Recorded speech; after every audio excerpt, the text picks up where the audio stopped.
আমাৰ মুখ্যমন্ত্ৰী হিমন্ত বিশ্ব শৰ্মা দেবৰ মাথা আছে কিন্তু ভাৰসাম্য এৰোয় পেলাইছে ক্ষমতাৰ ককত ঠৰকাচুটি এৰোয় পেলাইছে জুবিন গাৰ্গৰ বাবে ওলাই অহা মিয়া মুছলমানসকলেনো ডুপ্লিকেট অনুৰাগী জুবিন অনুৰাগীসকলৰ মাজত তেওঁ আকৌ মিয়া মুছলমান ক'ত বিচাৰি পালে জুবিন গাৰ্গৰ অনুৰাগীসকলৰ মাজত হিন্দু মুছলমান এইবোৰ জাতিভেদ ক'ত একো নাই নহয় তাত কেৱল মানুহে জুবিন গাৰ্গক ভাল পায় জুবিন গাৰ্গ অনুৰাগীসকল প্ৰকৃত মানুহে তেওঁলোকৰ মাজত আকৌ তেওঁ এই বিচ্ছিন্নতাবাদীৰ বহিৰ্জনে ধৰ্মীয় দৃষ্টিভংগীৰে বিভাজন কৰিব বিচাৰি আছে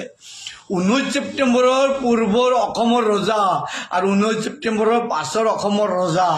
পৃথক পৰিৱৰ্তন হ'ল 19 ছেপ্টেম্বৰৰ আগত অসমখন এগৰাকী বিচ্ছিন্নতাবাদীৰ পুৰোহিতৰ হাতত আছিল কিন্তু 19 ছেপ্টেম্বৰৰ পৰা জুবিন গাৰ্গৰ হাতত অসম আহিছে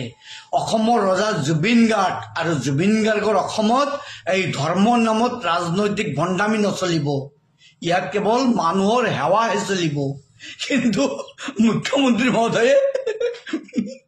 তেওঁৰ অনুৰাগীসকলৰ মাজত হিন্দু মুছলমান বৌদ্ধজন খ্ৰীষ্টান এইবোৰ বিভাজিত কৰিব বিচাৰি আছে নহ'ব জুবিন গাৰ্গে সকলোকে এক কৰি থৈ গ'ল ইয়াত কোনো জাতিভেদ প্ৰথা আৰু নচলিব আৰু যিসকল ব্যক্তিয়ে 19 ছেপ্টেম্বৰৰ পৰা জুবিন গাৰ্গৰ আমাৰ মহানায়কৰ মহাপ্ৰস্থানৰ পাছৰ পৰা অসমৰ বিভিন্ন প্ৰান্তৰ পৰা শ কিলোমিটাৰ বাট কৰি বাই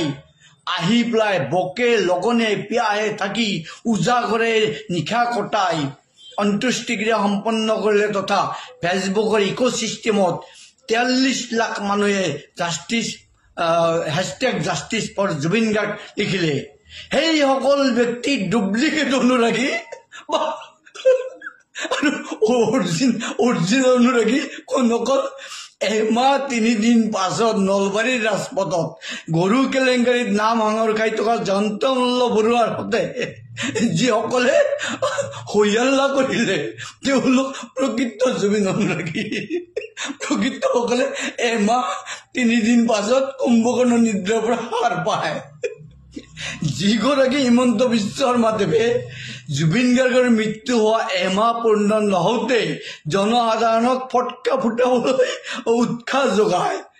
সেইগৰাকী ব্যক্তি জুবিন গাৰ্গৰ প্ৰকৃত অনুৰাগী হয়নে আৰু অসমৰ প্ৰতিটো প্ৰান্তে প্ৰান্তে বুকু ডাকৰি কান্দি থকা এই আইতাসকল অসমীয়া লোকসকল যুৱকসকল যুৱতীসকল বুঢ়া বুঢ়ীসকল তেওঁলোক ডুপ্লিকেট আৰু এই একমাহ 3 দিন পাছত নিদ্ৰাৰ পৰা সাৰ পোৱাকেইটা অৰিজিনেল আৰু এই অৰিজিনেল বিলাকে দিব ন্যায় মুখ্যমন্ত্ৰীৰ মাথা আছে কিন্তু লাজ নাই লাজ আহৰণ কৰিবলৈ শিকক